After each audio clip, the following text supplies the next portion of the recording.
გამარჯობა ჩემო ძვირფასო YouTube მაყურებლებო. ეს ქართული ამბებია და მეც ტრადიციულად შვენიერ ქართულ ამბებს მოგიყვებით.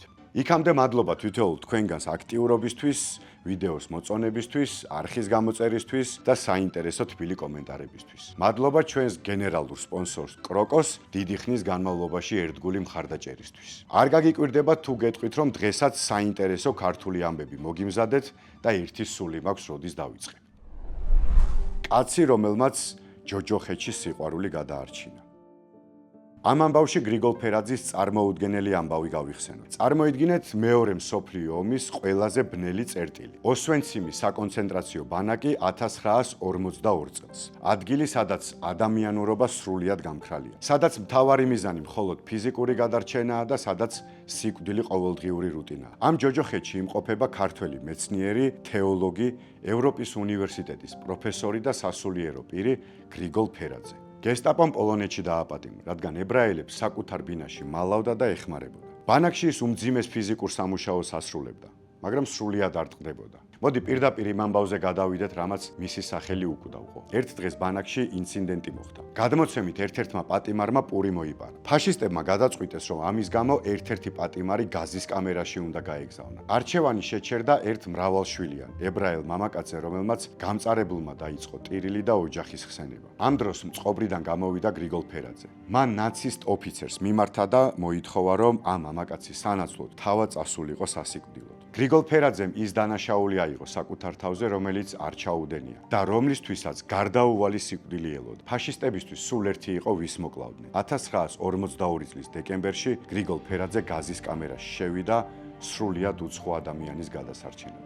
კაცმა, რომელიც ევროპის აკადემიურ წრეებში ბრწყინავდა, თავისი სიცოცხლე გაზის კამერაში დაასრულა, მხოლოდ და მხოლოდ სხვის გადასარჩენად. მესხის ფინტი და ურუგვაელის კოცნა.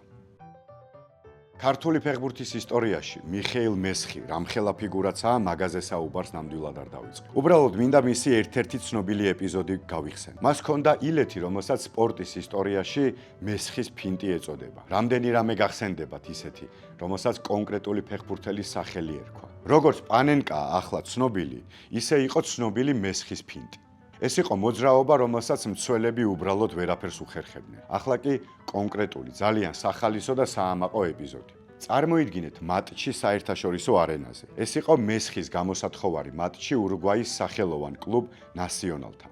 სამხრეთ ამერიკელები, რომლებსაც მიაჩნდათ, რომ საფეხბურთო ილეთები მათ მოიგონეს, თბილისში ჩამოვიდნენ. მათ გონიათ, რომ ბრაზილიელებისა თუ ურუგვაელების გარდა ბურთთან ასე ვერავინც ეკოს. ამ დროს კი მიშა მესხი იღებს ბურთს. მის წინ ურუგვაელი მცველია. მესხი აკეთებს თავის საფირმო ფინტს. მოძრაობა იმდენად ელვისებური, მოულოდნელი და გენიალურია, რომ ურუგვაელ მცველს ყბა უვარდება და ვერაფრით ერკვევა სიტუაციაში. რა მოხდა შემდეგ? ფეხბურთში ასეთ დროს მცველები ბრაზდებიან, უხეშობენ ან იმედგაცრუებულები არიან. ურუგვაელი მცველი იმდენად იყო შოკირებული ამ სილამაზით, რომ თამაშის დროს მესხს უკან გამოეკიდა, ხელში აიტაცა და ლოყაზე აკოცა. სამხრეთ ამერიკელმა პროფესიონალმა მცველმა ქართველს ფინტის სილამაზის გამო მოედანზევე აკოცა. ეს არის ქართული ფეხბურთის ერთ-ერთი ყველაზე ლამაზი და პოზიტიური კადრი. ვანო სარაჯიშვილი და თბილისელების უცნაური სიყვარული.